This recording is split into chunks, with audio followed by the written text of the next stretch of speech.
Hello, Left of Awesome. Today is Sunday, and it's the first Sunday I've made a video in a while, so today I'm going to be talking about the Mohawk people. They are a group of American Indians, Native Americans. They live between the border of the U.S. and Canada around the New York area, and essentially what's happened was the Canadian government has decided to put armed guards in the middle of their country. Obviously, they were not happy about this. I mean, not their country. They're fighting for sovereignty, but it's not really happening, but they still own the reservation area, and so the Canadian government decided to put armed guards in the middle of it. They weren't happy, so about 300 of them gathered together to peacefully protest, not having armed guards there, and so then the Canadian government freaked out. They withdrew all of their troops or whatever, and completely barricaded the crossing, and then they notified the American government too, and so they've barricaded the crossings. Now the people can't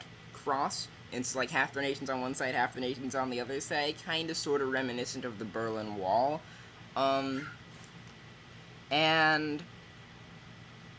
yeah, so some people are allowed to cross. I mean, there's lots and lots of turmoil, and there are like some community centers that they had going that now have to add an extra 90 minutes to their commute because they have to drive 90 minutes to a crossing that's not been barricaded and such, and it's kind of ridiculous. And they let a few people in to buy groceries and to keep medical appointments, but it's still ridiculous that they've barricaded their country off because they live on an island, and the island's connected to the U.S. and to Canada via bridges, and they shut off the bridges.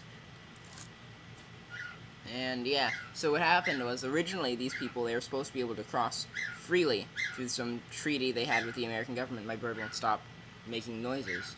But they were supposed to be able to pass freely with these red identification cards. And recently, people at the borders just stopped accepting these identification cards.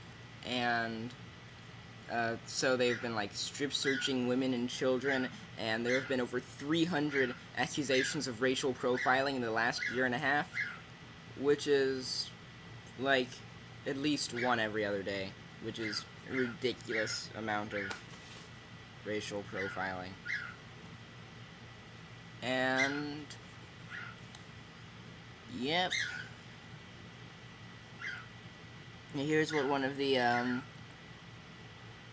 leaders of the Mohawk people said, is that Canadians' battleship diplomacy is intimidation with the threat of military deployment. They have put an embargo on us to starve us out and make us surrender. This approach will not lead to a lasting settlement. Canada wrongly thinks they can use force and threats. After 500 years, we've never violated who we are. They don't want to sit down with us. They're afraid to see ours is a fully valid legal position, that we never surrendered our sovereignty or our identity to the Great Turtle Island.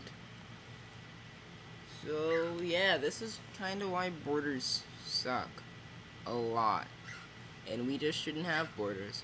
And if they want to be their own nation, then we should let them be their own nation. And then I guess if people really want it, they could have borders from that nation around the U.S. and Canada, but at least don't split their nation in half, because that's ridiculous. And while I'm totally for Second Amendment rights and being allowed to arm yourself, I don't think you're allowed to arm yourself on somebody else's private property where they've said you can't arm yourself, and so you're like, we're gonna do it anyway. And